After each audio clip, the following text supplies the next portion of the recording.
Good evening, everybody. I'm Pierre Roberge of the Daily Trader. It is July 29th, and we are going to take a look at Palantir stock from a technical analysis perspective. My goal in doing these videos is to help you understand how you can use technical analysis to become a better trader or investor. But I am not a financial advisor, so please do your own research and make your own decisions. So Palantir closed down 38 cents today, 1.68%. We closed at 22.18. We seem to be down 4 cents post-market a little bit. So what did happen? The curse of 22.75 happened. So basically, see, we had a support, we had a resistance. I was just checking if you were listening. We have a resistance at 22.75, and the stock basically went and touched it and said, no, I cannot cross that and I need to come down. So basically our support is still in place. So this support is still valid. So this is making this channel still valid. And this is making this resistance at 22.75 still valid. So maybe what the stock is doing, maybe, just maybe, it is just going to do something like this and bounce on support and maybe try again a little bit later. So if it has problems crossing 22.75, it might take a few days to try back at it or take a few days underneath it before it tries again. So this is my guess. We still have this resistance here that is going to be in play also. So this, the top of the channel resistance is still going to be in play. Let's look at the 1 hour chart to see what happened. So basically we opened up right here at 22.79 actually. 22.79, we opened there and then went straight down, back up a little bit, then pretty much some sideways action. So we thought we were going to hold our own, but no. 5 straight hours of red candles going down, and at the same time we can see the stochastic is plunging, the MACD is also plunging, and the DMI is looking to turn red. Not very strong end of the day for Palantir. Let's look at the indicators. Do we need to change something in our thumb down? I don't think we do. We have stochastic at 21. In terms of the MACD, we have a crossover. So MACD has crossed over because the blue line is at minus 0.56 and the orange line is at minus 0.57. So we have a MACD crossover. Let me put the green thumb up. This is an event in itself. I should have balloons and things that pop in the air fall down on me like confettis. Confetti, like we see in French. This is interesting. So since this big move, our MACD turned bearish. And now, because of this little bump up, a little bit down, but we were not down as low as 21. And so MACD is starting to see this is a significant change in trend. So MACD is telling us, yes, this is a significant event.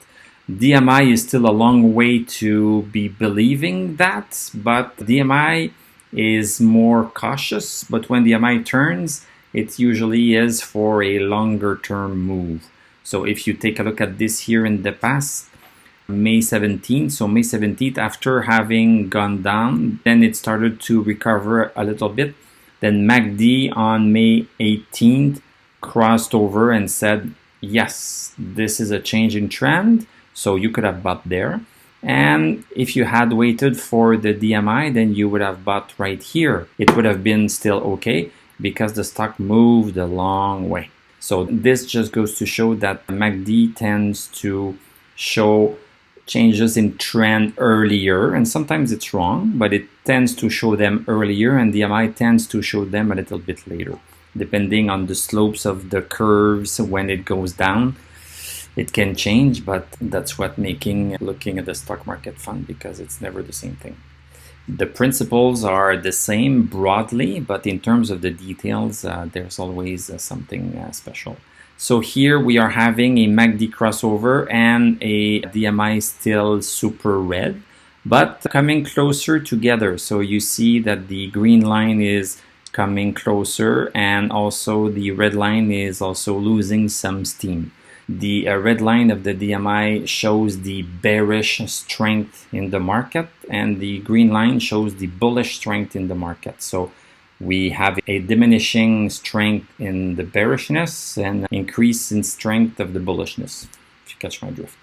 Even DMI is showing that, oh, something is happening, and MACD is just showing it outright. You make your own decisions. I'm not here to make your decisions for you, but you need to specify which are the criteria upon which you will buy. You can decide, okay, I will buy when MACD crosses over and stochastic is over 50. You can do that. Or no, I'm going to wait until stochastic is over 70. Oh no, I'm going to wait until DMI crosses over 2 because I want to be a bit more sure.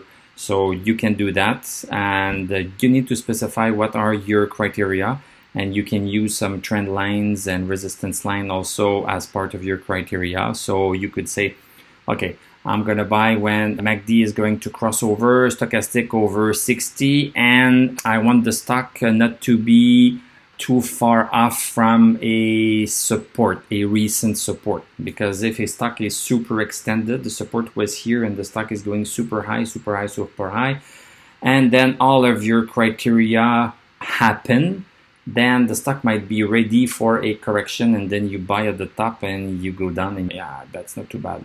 So you need to think about all of these things, and it's really helpful once you jot down these criteria to just look at several stocks and see if the criteria that you chose held true in history in the past.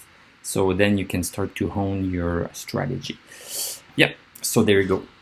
Thank you very much for watching. Thank you for subscribing, liking, commenting, and clicking on that little bell. We have a Discord server, TradingView affiliate link, and I am now going to do my weekly recap only to my YouTube members. It only costs around $5 US a month.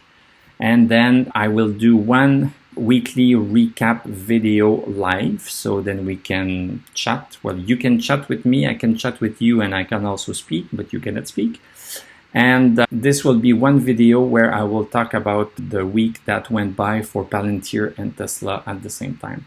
So I will do that either on Saturday or Sunday. I don't want to schedule those because life happens and it would be too hard to schedule something very precise, so that maybe you could never attend at a specific time if I pick that time. So it would not be fair to you, but I feel that for this price of $5 US, this is the price of a Starbucks coffee, a good Starbucks coffee. So even if you miss one or two during the month, I think you will still get a lot of value. So I hope to see you there. I don't want to be talking alone like I'm doing right now. So I hope to see you there.